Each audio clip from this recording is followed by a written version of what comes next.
Home Secretary ブレバ Suella マン Braverman 内相は has ワ used シ a ントンで speech 行 in ったスピーチ Washington で to こ argue の that 25年間イギリスへ multiculturalism の has 移民 failed があ in まり the に急 UK, 速に増え with た一方で migration being イギリ too ス社会へ much の移 and 民の too 有 quick 望 in へ the の配 past 慮が少なす 25ぎたた years め and に too イ little ギリスの thought 多文 given 化 to 主義は失敗し integration. たと述べまし She た。 has called for その上 changes で to be 移民 made to 管 the 理の失 global 敗は欧米 asylum を脅 system, かすことに saying な a るとして failure to 世界 control の難民条約 migration の改 poses 正を an 呼びかけました。 existential threat to the West.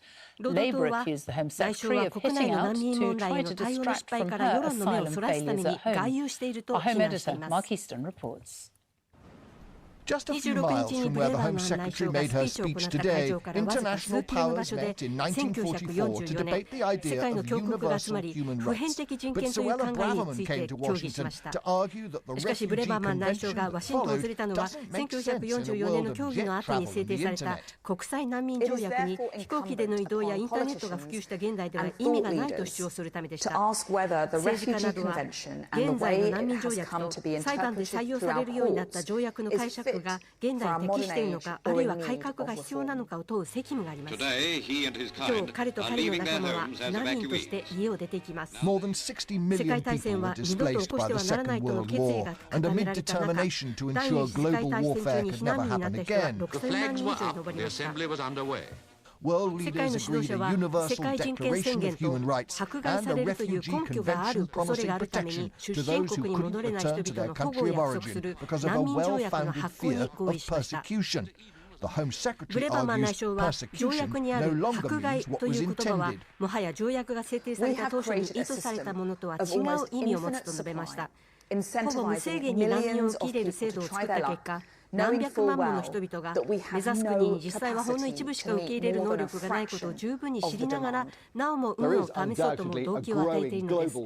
世界が直面する課題が大きくなっていることは否めません。国連によるとこの50年で年間国際社会の保護を求める人の数は1000万人以上に増え、難民の受け入れ人数が最も多い国はトルコの360万人、イランの340万人、コロンビアの250万人であるのに対してイギリスはおよそ23万2000人です。これは現在の難民制度の破綻を意味するのか、それともこの制度の必要性 The がさらに guardians 高 of ま the っている refugee のでしょう convention か。 and the rights of 難民 those 条約 seeking と asylum 難 are 民 the 申請を UN する High 権利を Commission 監視 for する国連 Refugees. 難民高 They 等弁 fear 務 the 官事 Home 務所 Secretary's intervention UNHCR may は undermine ブレバーマン international 内相の発言 consensus に on は避難 displaced 民に関 people. する国際的なコンセンサスを損なう可能性があると思います。UNHCR の関係者です。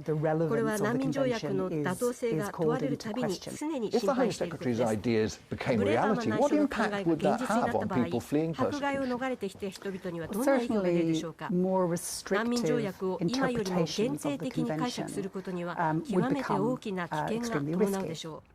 For Labour, 労 Suella 働党は Braverman's ブ speech レ is バーマ more ン内 about 相のスピー domestic チは politics 世 than 界の原則よ international りも policy. 国内政治を意識 The したも Home のだと受け止めて Secretary いま has す。影の内 totally 相です。 failed to ブレバーマ tackle ン内 the 相は Tories' 難民 asylum 問題への chaos, 保守党 so 政権 she's の対応 ramping の up 混 the 乱を収集 rhetoric すること and に失 looking 敗した around 今、 for someone 海外 else で to 大身を blame. 切って責任 Suella から変化する Braverman's 先を comments are 探してい likely る to のです。 boost her ブレバーマン popularity 内 with 相の発言は conservative 次回 right の総選 wingers 挙後に ahead of 保 what 守党 some の魂を anticipate かけた will be 激 a 戦が bitter 予想さ fight れる for the 中、 soul of 党 the 内 Tory の右 party 派からの支 after 持 the を next 高めること election. になりそう Mark です。 Easton, BBC News.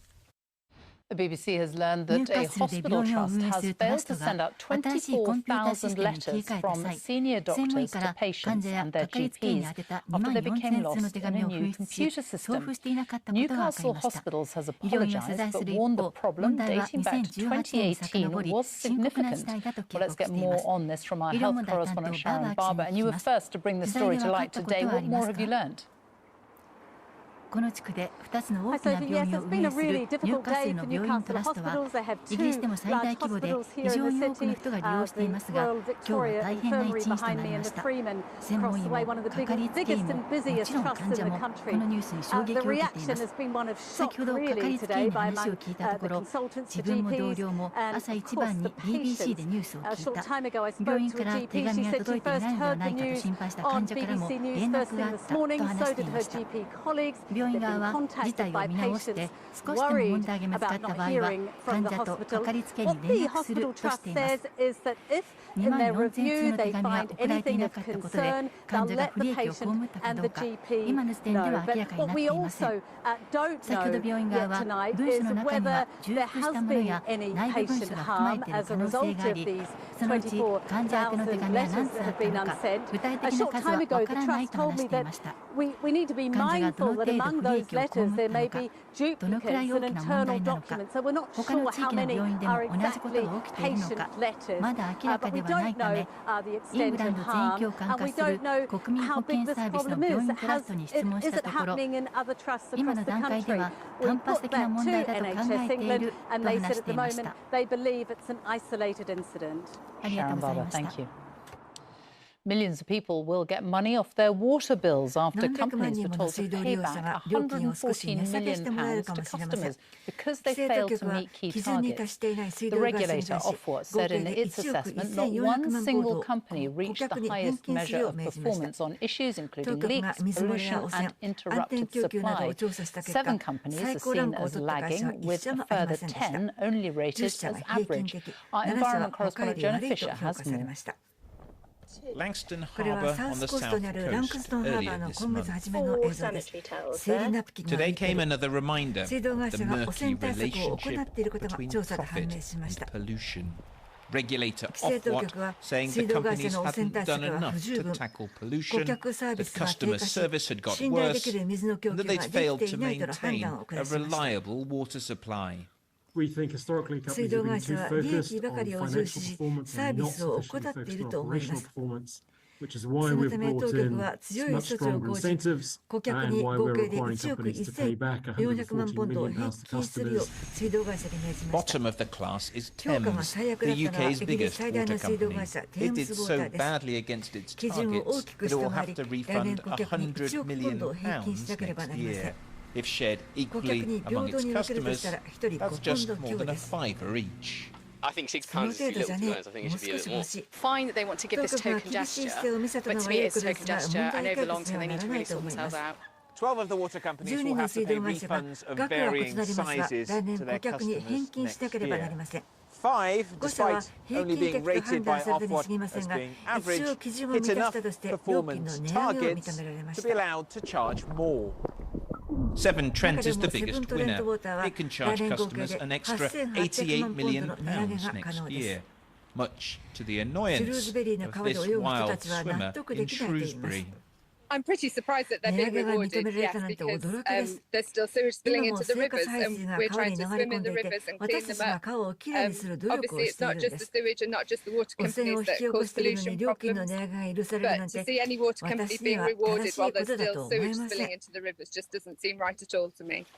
Responding to the Ofwat report, the Water Companies Trade Association looked for the positives. Today's figures show that there's been some really important progress in some areas. So for leakage, for example, that's down 7% since 2020, come down every year since the start of the decade. And there have been some other areas as well where progress has been made, but it's true that progress hasn't been fast enough. Next week, the water industry will be publishing its proposals for massive investment in our ageing infrastructure. Companies rated average at best want billions of pounds more. At least 125 people are reported to have died and hundreds more have been injured in an explosion at a fuel depot in the disputed region of Nagorno-Karabakh, which was seized by Azerbaijan last week. Internationally, Nagorno-Karabakh is recognized as part of Azerbaijan, but for decades, ethnic Armenians have controlled large parts of it. More than 28,000 people are thought to have fled, crossing the border into Armenia since Azerbaijan took control last week. Well, our correspondent, Sarah Rainsford, is in Goris on the border. What is the latest there, Sarah? Well, this refugee reception centre just behind me here is now working through the night because the number of ethnic Armenians who are now fleeing Nagorno-Karabakh and heading here to Armenia is growing all the time. We were up at the last checkpoint out of Nagorno-Karabakh earlier today, and we saw hundreds of people coming across every hour, and they were really crammed into the tiniest of cars. Huge families squeezed into the cars with everything they could possibly carry. They got roof racks piled high. I saw a dumper truck, in fact, with 25 children in the back of that truck. So huge numbers now coming across. Now, Azerbaijan has said that it will guarantee the safety of any ethnic Armenians who choose to stay in Nagorno-Karabakh. But I've been speaking to people about that and asking them why they're leaving, and they say they just don't trust those promises. There's too much history, too much bad blood. They are afraid to stay. It's not that there's someone actually forcing them to leave physically, but they are afraid, they tell me, to stay there. And the other thing to mention about this, when I ask people whether they think they'll be going home, I've not met a single person here who thinks they'll ever go back to Nagorno-Karabakh. It feels much more like an exodus than a temporary evacuation. And if you want to hear any more about that report, about that story rather, we'll have a report later on tonight on the 10 o'clock news. Thank you. The British Museum has opened a hotline to help it track down around 2,000 missing artefacts that are thought to have been stolen from its collection. The vast majority are from its gems and jewellery collection, mostly from ancient Greece and Rome. The museum released these images showing similar artefacts. Among them are items such as a late Bronze Age finger ring, a Greek gold chain necklace, a Roman engraved gemstone, and a Roman finger ring with an inscription. Well, the museum says at least 60 items have already been recovered, with a further 300 identified and due to be returned.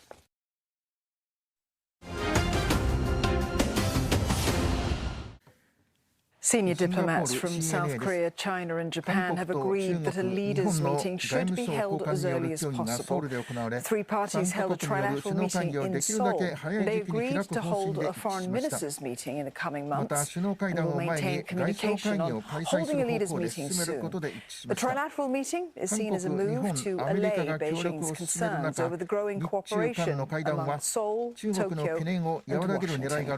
During a summit last month, the US and South Korea presidents and the Japanese Prime Minister had criticised China for what they described as, quote, aggressive behaviour in the South China Sea.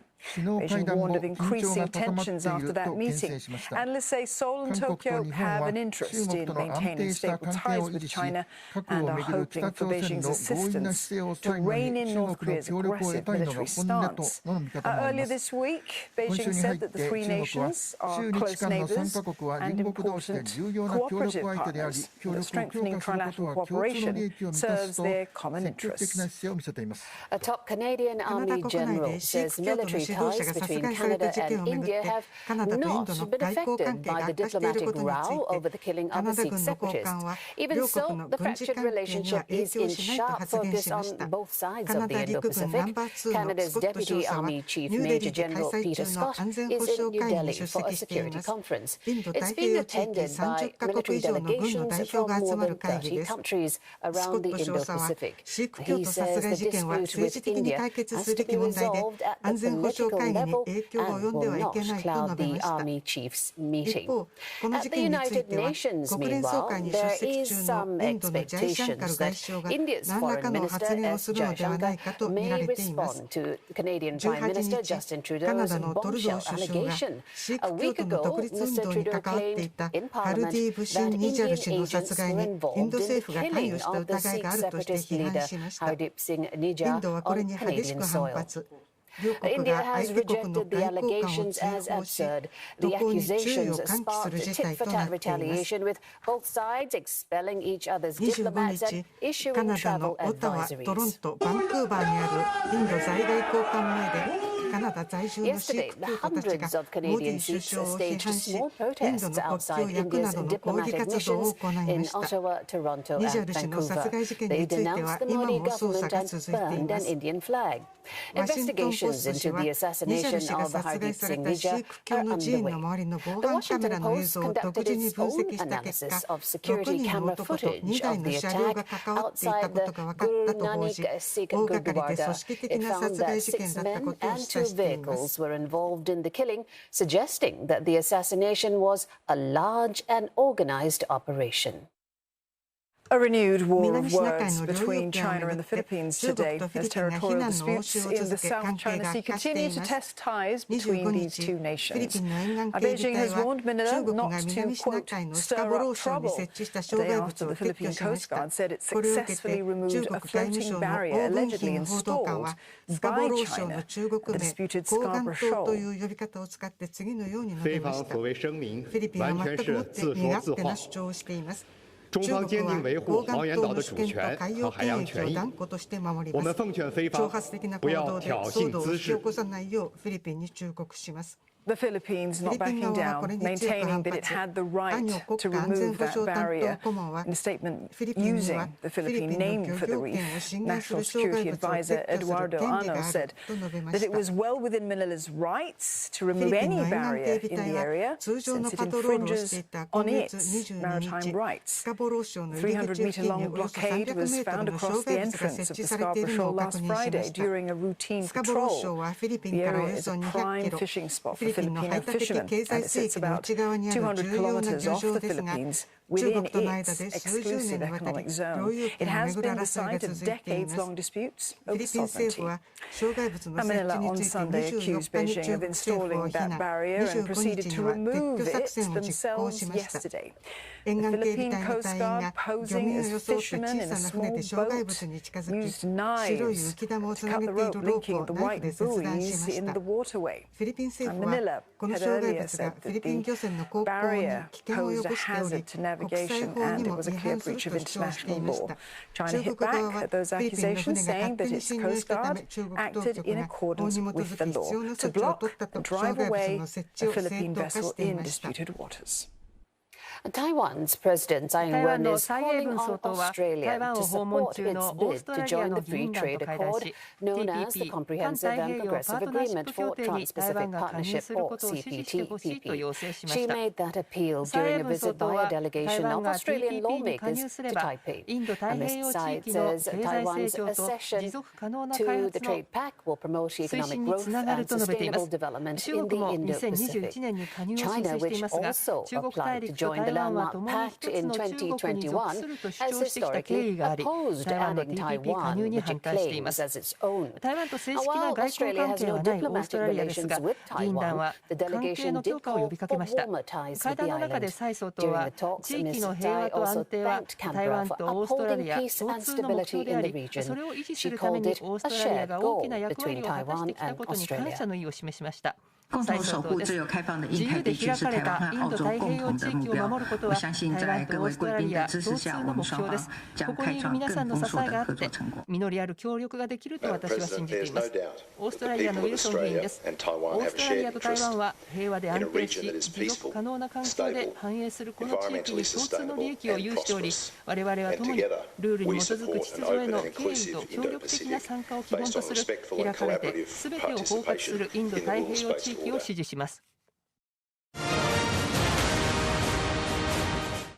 여러분 안녕하십니까? 제1야당 대표로는 처음으로 오늘 이재명 더불어민주당 대표가 구속영장 심사를 받았습니다.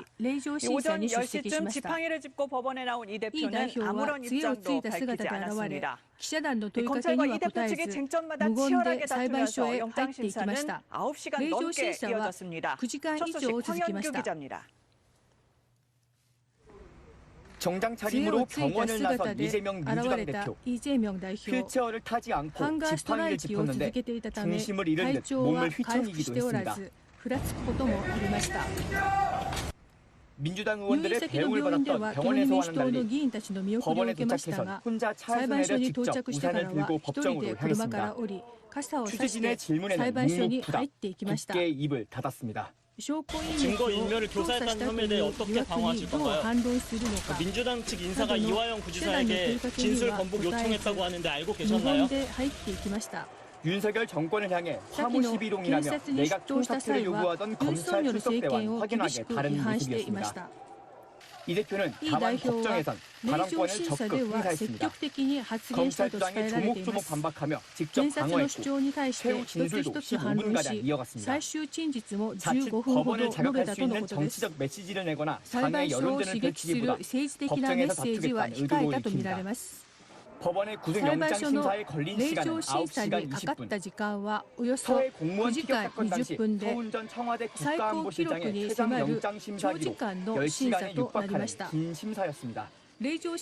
영장 심사가 열리는 동안 법원 앞에서 이 대표 지지자의 영장 기각 촉구 집회와 반대 측의 구속 촉구 집회가 동시에 열렸습니다.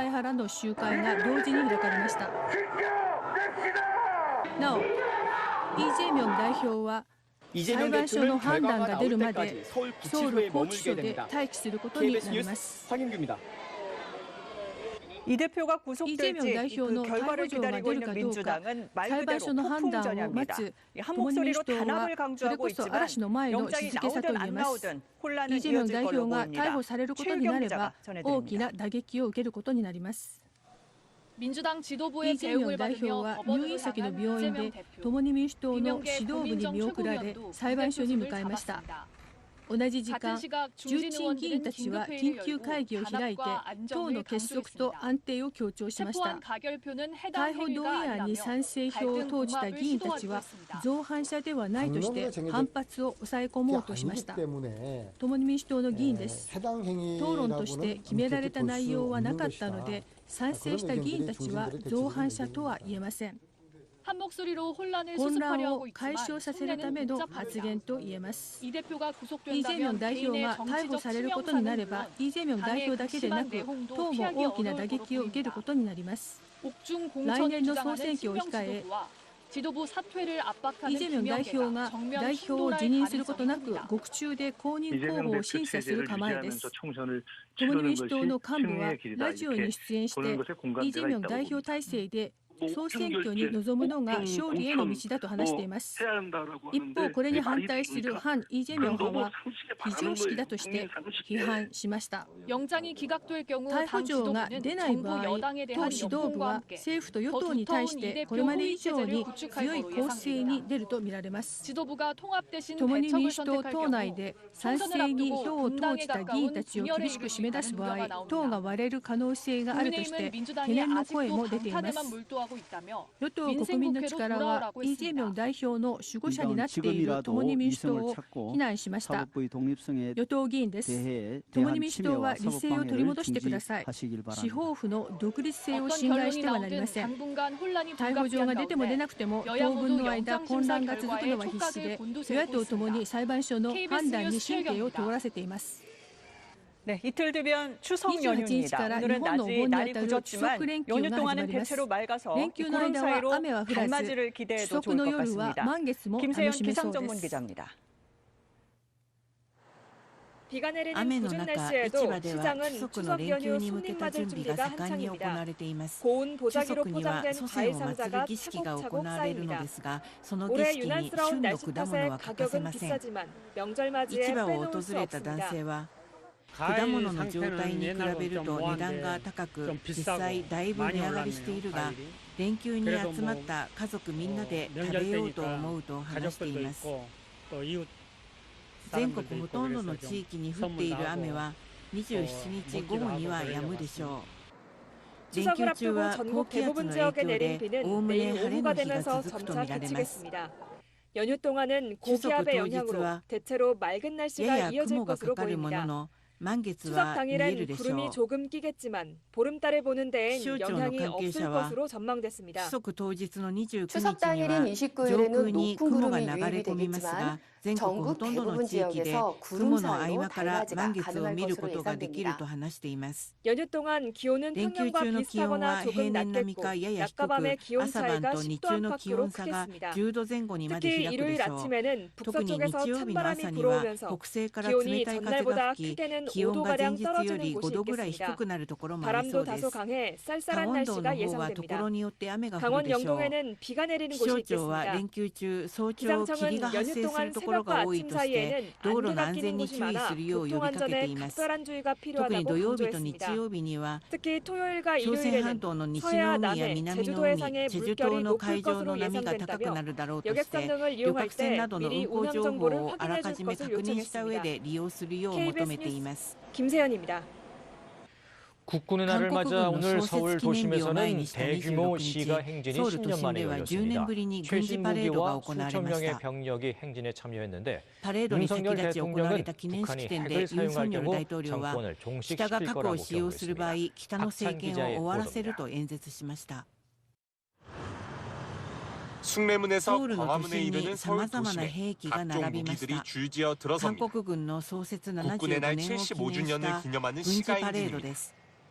고위력 パレード 탄도미사일 では 현무의 弾道ミ 실물도 サイル 처음으로 ヒョンムも 공개됐습니다. 初めて公開されました。 탄두 중량만 8톤이 넘어 弾頭の重 핵무기와 量だけ 가까운 で8 위력을 トンを超えて 지녔다는 おり、 이른바 괴물 核兵器 미사일입니다. に近い威力を持っている 북한 とされます。 탄도미사일을 요격하기 위해 개발 北 중인 朝鮮の 장거리 弾道ミサイルを 지대공 迎 미사일 撃するため LSM도 に開 최초 発中の 공개됐습니다. 長距離地対空ミ 한국형 サイルも 초음속 初 전투기 めて公開され KF-21 まし 등은 た。 비가 오면서 참여하지 次世 못했지만 代のイージ 한국형 ス 삼축 艦 체계의 は 주축 무기들이 대거 AR 동원됐습니다. 拡張現実の技術で 차세대 이지스 再現され 구축함 ていま 정조 す。 대항함은 증강현실로 陸海 구현됐고 空軍そして 육해공 海兵 해병대 隊の 병력 兵士 4,000여 4000人 명과 余りと 한미 동맹을 韓米同 상징하는 盟を象 미팔군 徴するア 전투부대원 メリカ軍 300여 の戦 명도 闘部 행진에 隊員 참여했습니다. 300人余りがパレードに 지금 参 제 加しま 뒤로는 した。 대규모 군용 장비들이 兵器の 지나가는 게 数 보이실 々が 겁니다. 私の後ろを通り 도심 過ぎています。 한복판에서 대규모 ソウル 국군의 の 날 中 시가 心部 행진이 で韓 벌어진 国軍 건 の創 10년 設を記 만입니다. 念する軍事パレードが行われたのは10年ぶりです。市民は戦争記念館で止まっている戦車を見たことがある。動く戦車を見て子供が喜んでいると話しています。 윤석열 대통령은 강한 ユン・ソンニョル 군대만이 大統領 진정한 は 평화를 強い軍隊 보장한다며 だけが真 북한 の 위협에 平和を保 강력히 障するとして 대응하겠다고 北 밝혔습니다. 朝鮮の脅威に厳しく 북한이 対応 핵을 するとしま 사용할 した。 경우 ユン・ソンニョル 한미 大統領で 동맹의 す。 압도적 北朝鮮 대응을 が核を 통해 使用する場合、 북한 韓米同盟 정권을 の圧倒的対応を 종식시킬 通じて 것입니다. 北の政権 북한의 を終わら 공산 せ 세력, ます。 그 추종 세력의 가짜 평화 ユン大統 속임수에 領は 결코 特に 현혹되지 않을 韓米同盟 것이라고도 を強調 말했습니다. し、朝鮮半 특히 島に 한미 随 동맹을 時展開さ 강조하면서 れるアメリカ 한반도의 の戦略 수시정계대 兵器 미 は 전략 核 자산은 の抑 북핵 止力を 억지력을 強化さ 강화할 せるだろ 것이라고 うと述べま 밝혔습니다. した。 윤 ユン大統領は 대통령은 また、兵 장병들의 士の 복무 報酬 환경을 を引き上げるな 언급하면서 ど、 보수와 兵士に 보호 등 対する 모든 支 지원을 援を強 강화하겠다고도 化するとしまし 약속했습니다. た。 KBS 뉴스 박찬입니다. 이른바 한국의 대북 전단憲法裁判所 살포 が 금지법에 미라오 대해北朝鮮に向けて飛ば 헌법재판소가 すこと 법 などを 개정 禁じる 2년 条文に 9개월 ついて 만에 위헌 憲法に 결정을 違反している 내렸습니다. との判断を 표현의 示しまし 자유를 た。 지나치게 제한한다는 表現の 건데 自由を 이 백인성 過度に 법조 侵 전문 害してい 기자가 るというの 자세히 です。 설명드립니다. 2020년 6월 2020年6 북한의 月、 남북 北朝鮮 연락사무소 が南 폭파. 北連絡事務所を 북한이 爆破 문제 しま 삼은 し 건 た。これは 탈북자 脱 단체의 北者団 대북 体 전단 が北朝鮮を 살포였습니다. 批判するビラを散 절대로 布したことに 다쳐서는 対す 안 る 될 報復措 우리의 置でし 최고 た。 존엄을 건드린 자들과 当時朝鮮中央テレ 아무런 ビは 가책도 決して 반성심이도 損な 없는 われてはなら 자들로부터 ない尊厳を 반드시 傷つけた者 죄값을 たち 받아내기 と 위한 何の反省もしない者たちに 일차적인 罪を 첫 償わせる 단계의 ための第一歩となる 국회는 行動だ 대북 と伝 전단 えていま 살포가 す。 접경 지역 国会 주민들의 は 안전을 北朝鮮へのビラ 위협한다는 の散 취지로 布が国 같은 境 해 地域 12월 の住民の安全 남북관계 を脅かすと 발전법을 して 개정해 この年の 전단 12 살포를 月 막았습니다. 北朝鮮に関する法律を 접경 改正 지역에서 し 전단 ビラ 등을 を散布でき 살포하는 ないように 행위를 しました。 3년 이하의 징역, 国境地域で 3천만 원 ビラな 이하의 どを散布 벌금으로 する行為を 처벌하는 3年以下 내용이었습니다. の懲役3000 하지만 万ウォン以下 탈북자 の罰 단체 金 등은 刑に処するという 계속해서 内容 대북 でした。 전단을 し 보내면서 かし、 헌법 脱北者 소원을 団体な 냈습니다. どは引き続き北朝鮮に向けビラを散布し、この行為が憲法に違反するものなのか、憲法裁判所の判断を求める手続きを行いました。そして憲法裁判所は法が改正されて2年9ヶ月ぶりに憲法違反だとの判断を示したのです。裁判官9人中7人が違憲だと判断しました。憲法裁判所はこの条文が表現の自由を過度に侵害すると判断しました。憲法裁判所の判断に対する反応は分かれました。人権団体の関係者は時遅しの感はあるが大いに関係すると述べ、市民団体などは住民の安全を考えていないとして反発しています。憲法裁判所の今回の判断によりビラの散布を禁じる条文は直ちに効力を失ったことになります。 KBS 뉴스 백인성입니다.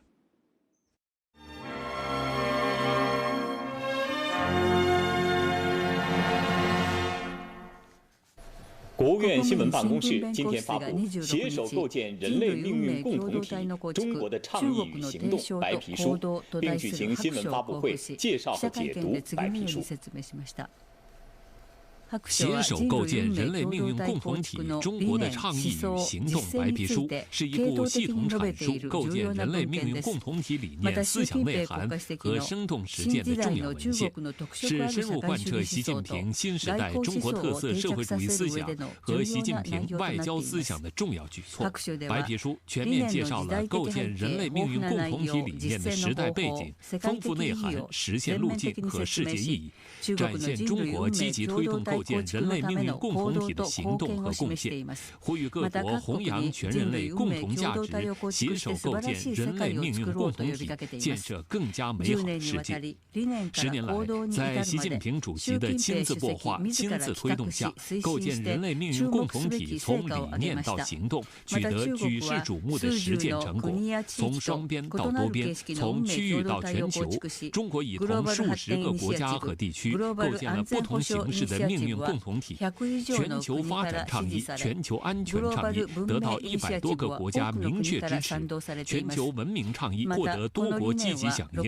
人类命运共同体连续6年写入联大决议，并多次写入上合组织、金砖国家等多边机制决议或宣言，获得了国际社会，特别是广大发展中国家的理解和支持。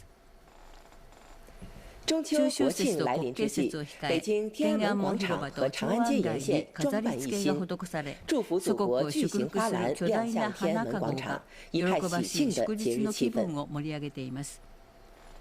这2天，位于天安门广场中央的巨型大花篮精彩亮相，吸引众多游客参观拍照。今年天安门广场花篮首次引入象征丰收的五谷元素：水稻、小麦、小米、黄米、大豆，寓意五谷丰登。整个立体花坛顶高18米，底部直径45米，为牡丹图案，寓意繁荣昌盛。太壮观了！祝祖国繁荣昌盛，然后那个中秋节了，祝大家阖家欢乐。与此同时，长安街建国门至复兴门之间布置了10组不同主题的大型立体花坛，其中东长安街沿线花坛以中国式现代化5大特征为主线，展现了新时代新气象；西长安街沿线花坛以人民对美好生活的向往为主线，展现了人民群众不断提升的获得感、幸福感的美好画面。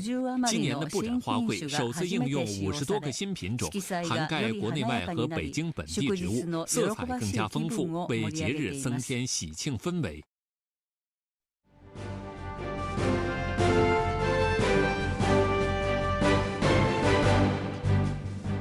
针对美国财政部近期以所谓涉伊朗无人机和军用飞机开发为由，宣布制裁部分中国实体和个人，商务部今天回应，中方对此坚决反对。美方滥用单边制裁和长臂管辖的做法，破坏国际贸易秩序和规则，阻碍国际间正常的经贸往来，损害中国企业和个人的合法权益。美方应立即停止对中国企业和个人的无理打压，中方将采取必要措施，坚决维护自身合法权益。针对美国将中国认定为所谓主要毒品来源国，国家禁毒办相关负责人今天回应，美方所谓认定没有事实依据，纯属恶意抹黑，中方对此坚决反对，已向美方提出严正交涉。国家禁毒办相关负责人介绍，截至目前，中国已列管456种麻醉药品、精神药物和芬太尼、合成大麻素2个种类物质，是列管物质最多、管制最严的国家之一。前体化学品管制是应对合成毒品问题的关键。中国现已列管38种。美方依据所谓生产对美产生重大影响的前体化学品的来源国，将中国认定为主要毒品来源国，是在制造事端混淆视听。美方所称的前体化学品，多属于联合国不管制的物品。这些化学品有广泛的合法用途，是工业生产不可或缺的生产资料，也是保障民生的必需品。同时，美国也是化学品生产大国。如果生产对美国产生重大影响的前体化学品的国家就要被列为主要的毒品来源国，那首先要被列入毒品来源国的应当是美国。魏小军直言，中国是全球毒品治理的模范，而美国才是一家独大的主要毒品需求国，没有资格对中国禁毒努力说三道四。数据显示，今年1到8月，我国共破获2万多起毒品犯罪案件，抓获近4万名毒品犯罪嫌疑人。此外，针对笑气、依托咪酯等替代物质滥用的新问题，国家禁毒办已加强打击力度，同时也提醒人们，特别是青少年提高警惕。依托咪酯以上头电子烟、烟粉、烟弹的形式，笑气以奶油、气弹、气球等娱乐方式吸食，不少公众，特别是青少年误以为没有列管不是毒品就没有危害，实际上对个人和社会危害严重，吸食后造成致死、致残、毒驾等肇事肇祸案例多发。为遏制滥用势头蔓延，国家药监局、公安部、国家卫健委已将依托咪酯列入第2类精神药品目录，并于10月1号正式列管。东方卫视记者王一鸣、东宝中北京报道。连接广州和上海的广汕高铁今天正式的开通运营。这条长约200公里的线路，沿途共设8个车站，设计时速350公里，全程运营时间最快需要1小时13分钟，比之前差不多缩短了一半。开通运营初期，广汕高铁每天最多开行29对动车组列车。这条线路是我国8纵8横高速铁路网东南沿海通道的重要组成部分，将与今年年底通车的汕汕高铁连接，共同组成大湾区连通粤东地区的高铁新通道。中日韩高官会今天在韩国首尔举行，中国外交部部长助理农荣、韩国外交部次官部郑炳元、日本外务省审议官团越健裕以及中日韩合作秘书处秘书长李希谢出席。中国外交部发言人汪文斌在今天的例行记者会上做了进一步介绍。会议期间，三方就推动中日韩合作稳步重启进行了深入探讨。一致认为，开展中日韩合作符合三方共同利益，应携手努力，加强在人文、经贸、科技创新、可持续发展、公共卫生等领域的务实合作，推动三国合作取得新进展。三方同意在未来数月内举行外长会，并就推动在三国均方便的时间尽早举行领导人会议保持沟通。会见韩国外长朴正会见了出席中日韩高官会的三国代表。东方卫视编辑报道。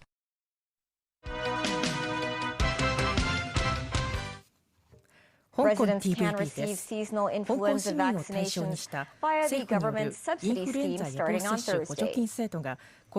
Hong Kong is still at the peak of the flu season. Over the past 3 months, around 130 people have died from the disease. Some medical experts say the latest flu vaccines are effective against the two influenza A viruses, H1N1 and H3N2. However, the vaccines may be less effective against the winter seasonal flu, which is likely to appear in the city in the first quarter of next year. The Philippines removed a floating barrier installed by Chinese ships in a disputed area in the South China Sea. Beijing's foreign ministry said the Philippines should refrain from making provocations. Nasty Karim with more. A diver wearing a simple snorkel uses a small knife to cut what appears to be a barrier rope. A man on a boat above hauls up the rope using an anchor. According to Filipino officials, this was how they removed the floating barrier the Chinese Coast Guard installed the day before at the entrance to the disputed Scarborough Shoal, around 200 kilometers off the Philippines coast. The video was shared by the Philippine Coast Guard, which said it was acting on orders from President Ferdinand Marcos Jr. to remove the barrier that prevented some 50 Filipino fishing boats from accessing a lagoon at the shoal. The Coast Guard said about 4 Chinese ships were in the area when the rope was cut. Today, Manila said the Chinese Coast Guard removed the remnants of the barrier, adding that there was no standoff or any signs of aggression. Philippine officials had earlier condemned the installation of the 300-meter-long barrier as a violation of international law and their sovereignty. It's the latest flare-up in long-simmering territorial disputes in the busy and resource-rich waterway. Beijing's Foreign Ministry spokesman Wang Wenbin said the shoal and its adjacent waters are China's inherent territory, where Beijing has indisputable sovereignty. He said Filipino vessels trespassed into the waters without China's permission on September 22nd, and that China's Coast Guard stopped and warned the ship in accordance with the law while showing restraint. The Philippines, Vietnam, Malaysia and Brunei among the Southeast Asian nations taking claims to waters in the region. Nazvi Karim, TV News. Beijing has released a white paper titled A Global Community of Shared Future, China's Proposals and Actions. Foreign Minister Wang Yi called on countries to inject more confidence into common development by focusing on the right course of globalization. Wang, also a member of the Political Bureau of the Communist Party of China's Central Committee, said countries should oppose decoupling, countries should resist protectionism and unilateral sanctions, Wang added, calling for reasonable and transparent global economic and trade rules. He said China will host the Third Belt and Road Forum for International Cooperation in October and is ready to work with all parties for common development and cooperation. The Hong Kong Palace Museum will open a new exhibition tomorrow to showcase over 100 archaeological discoveries at Sanxingdui from Sichuan Province. Over half of them are excavated recently, with many being shown for the first time outside Sichuan. Sharon Tang reports. Traveling through 3,000 years of history, standing here at the Hong Kong Palace Museum is this huge bronze beast statue that was only unearthed last year. A holy tree had also been carved on his chest, which reflects people's admiration for trees in ancient times. This is the first time tools that play a pivotal role in temples were shown to people outside of Sichuan. When it comes to Sanxingdui artifacts, the alien-like masks are perhaps their signature. They were uncovered 2 years ago. 70 centimeters tall and 1.3 meters wide, these bronze masks are the biggest and the most well-preserved of their kind. Together with other relics found in Sanxingdui and Jinsha sites, the city will showcase some 120 national treasures at the Hong Kong Palace Museum starting Wednesday for the next 4 months. Xiao Tianlong, head curator of the Hong Kong Palace Museum, noted the exhibition is different from others in the past because it brings in the latest discoveries. Meanwhile, admission fees to the museum will go up starting tomorrow. Standard adult tickets will be priced at $60, up by $10, while tickets for special themed exhibitions will be raised by $30 to $150. Speaking on TVB Straight Talk program, director of the Palace Museum, Louis Ng, explained the reasons. We have to generate, the more revenue to support, this high-quality program. This year, we target to achieve, to generate around 200 million revenue, including half from our tickets and half from our sponsorship donations. Ng said the museum is planning to feature works from Britain's National Gallery in the future. Ng also talked about how he positions the Hong Kong Palace Museum when comparing it to the ones in China and Taiwan. I think we need to leverage on Hong Kong's uniqueness and also the strengths that we are a Midwest cultural hub. We also want to bring treasures, artifacts, and from other countries, the museum in other countries, I think to promote a dialogue. So far, the museum has received 1.6 million visitors. Half of the visitors are from the mainland this summer, whilst about 10% of them are from overseas. Sharon Tang, TVB News.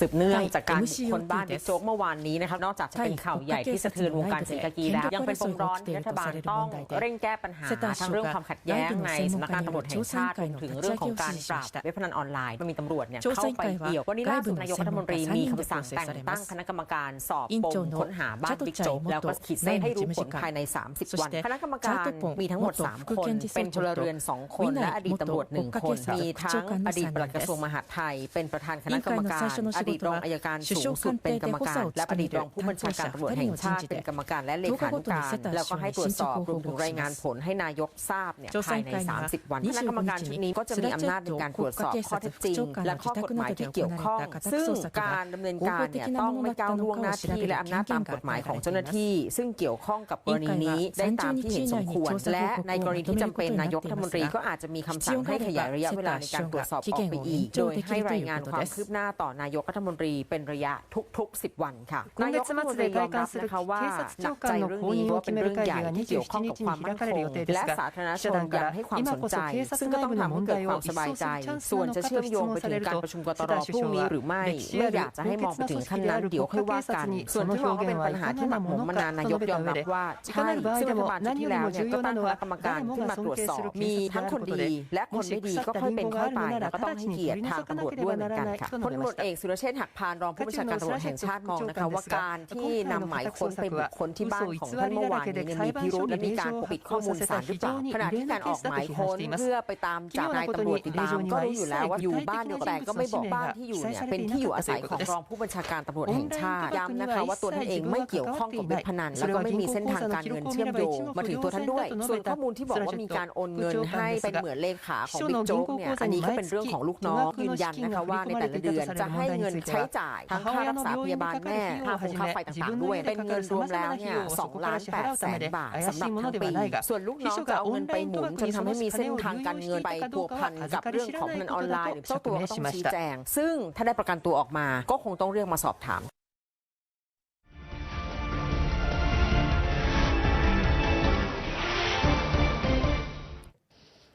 Chiều qua, theo giờ địa phương, tại thủ đô Brasilia, Tổng thống Luiz Inácio Lula da Silva đã chủ trì lễ đón trọng thể Thủ tướng Phạm Minh Chính và đoàn đại biểu cấp cao Việt Nam thăm chính thức Brazil. Sau lễ đón trong không khí cởi mở, chân thành, tin cậy, thực chất, hai nhà lãnh đạo đã có cuộc hội đàm quan trọng. Tổng thống Lula da Silva nhiệt liệt chào mừng Thủ tướng Phạm Minh Chính cùng đoàn đại biểu cấp cao Việt Nam thăm chính thức Brazil. Tin tưởng chuyến thăm sẽ góp phần đưa quan hệ truyền thống hữu nghị và hợp tác tốt đẹp giữa hai nước lên một tầm cao mới. Tổng thống Lula da Silva, Phó Tổng thống Geraldo Alckmin cùng các bộ trưởng Brazil bày tỏ sự ngưỡng mộ đối với đất nước và nhân dân Việt Nam trong đấu tranh giành độc lập dân tộc và công cuộc xây dựng đất nước ngày nay. Nhấn mạnh người dân Brazil luôn được truyền cảm hứng bởi lòng quả cảm và ý chí cuột cường của nhân dân Việt Nam. Thủ tướng Phạm Minh Chính chúc mừng những thành tựu to lớn mà Brazil đạt được trong phát triển kinh tế xã hội và phục hồi sau đại dịch Covid-19. Nhấn mạnh Việt Nam coi trọng quan hệ với Brazil, một đối tác quan trọng hàng đầu của Việt Nam ở khu vực Mỹ Latin. Thủ tướng trân trọng chuyển lời hỏi thăm của Tổng bí thư Nguyễn Phú Trọng, Chủ tịch nước Võ Văn Thưởng, Chủ tịch Quốc hội Vương Đình Huệ tới Tổng thống Lula da Silva. Hai nhà lãnh đạo hài lòng nhận thấy quan hệ giữa hai nước tiếp tục phát triển ngày càng hiệu quả, thực chất. Trong đó, kim ngạch thương mại hai chiều duy trì tăng trưởng, đạt gần 6,8 tỷ đô la Mỹ trong năm 2022. Hai bên nhất trí tiếp tục tăng cường các chuyến thăm, tiếp xúc cấp cao và các cấp, phấn đấu tăng kim ngạch song phương lên 10 tỷ đô la Mỹ năm 2025 và 15 tỷ đô la Mỹ vào năm 2030. Đồng thời tiếp tục thúc đẩy khởi động đàm phán hiệp định thương mại tự do giữa Việt Nam và khối thị trường Trung Nam Mỹ. Thủ tướng đề nghị Brazil tăng cường nhập khẩu các mặt hàng của Việt Nam, góp phần cân bằng cán cân thương mại. Hai bên nhất trí thúc đẩy trao đổi để sớm đạt thỏa thuận về việc Brazil công nhận quy chế kinh tế thị trường của Việt Nam.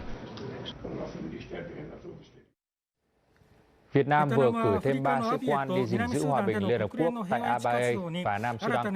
Chiều qua, Bộ Quốc phòng đã tổ chức trao quyết định của Chủ tịch nước cho các sĩ quan này. Đến nay, Việt Nam đã cử 786 lượt cán bộ, nhân viên tham gia hoạt động gìn giữ hòa bình Liên Hợp Quốc ở 3 phái bộ tại Nam Sudan, Cộng hòa Trung Phi và khu vực Abae và trụ sở Liên Hợp Quốc. Theo đánh giá của các phái bộ và cơ quan Liên Hợp Quốc, các sĩ quan Việt Nam chuyên nghiệp, kỷ luật cao, có nhiều sáng tạo, thực hiện tốt mọi nhiệm vụ được giao. Sóc Trăng sẽ có cảng biển nước sâu Trần Đề. Đây là nội dung trong quy hoạch tỉnh thời kỳ 2021-2030 và tầm nhìn đến năm 2050 được Thủ tướng Chính phủ phê duyệt. Theo đó, đến năm 2030, cảng Trần Đề sẽ xây dựng các bến cảng tiếp nhận tàu có trọng tải trên 100.000 tấn, công suất hàng hóa thông qua khoảng 30 đến 35 triệu tấn mỗi năm, diện tích cảng rộng 1.400 ha. Trước đó, tỉnh phối hợp với Bộ Giao thông Vận tải tổ chức hội thảo trao đổi thông tin liên quan về quy hoạch định hướng phát triển cảng biển Trần Đề, khẳng định ý nghĩa tầm quan trọng của cảng trong phát triển kinh tế xã hội của vùng, đặc biệt thảo luận về các cơ chế, chính sách thu hút đầu tư, dự án cảng biển Trần Đề trong thời gian tới. Thưa quý vị, lượng khách quốc tế đến Việt Nam bằng đường hàng không tăng mạnh. Thống kê 9 tháng đầu năm nay đã tăng tới gần 267% so với cùng kỳ năm ngoái. Cụ thể, các cảng hàng không trên cả nước đón 89 triệu lượt khách, tăng 20% so với cùng kỳ năm trước. Trong đó, khách quốc tế đạt gần 24 triệu khách. Theo Cục Hàng không Việt Nam, thị trường vận chuyển hàng không quốc tế đang tiếp tục duy trì đà phục hồi đối với phần lớn các thị trường truyền thống, ngoại trừ Trung Quốc và Nga, và một số thị trường mới ở khu vực Trung Á như Kazakhstan, Uzbekistan, Turkmenistan. Các hãng hàng không Việt Nam cũng đẩy mạnh khai thác các đường bay đến Ấn Độ và Australia.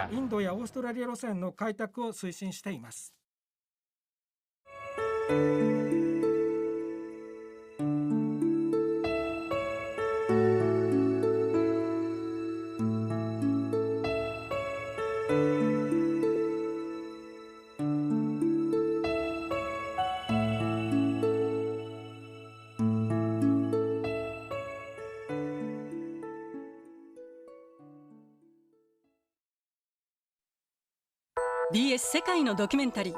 陸上選手としてイギリスに4つの金メダルをもたらしたモハメド・ファラ。ソマリアから9歳の時、人身売買で連れてこられたと明かし、イギリス社会を揺るがした。And I guess for me, only thing that I could do in my control to run away from this was get out and run. イギリス史上最も偉大なアスリートと呼ばれる男の衝撃の告白。BS1 今夜11時20分。勝敗を超えた夏2023。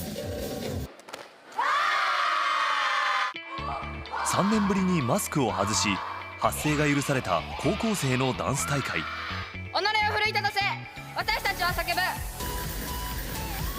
このメンバーで過ごせる時間を大事にしようと思って。2分30秒のダンスに込めた思いとは。 BS1 30日午後4時。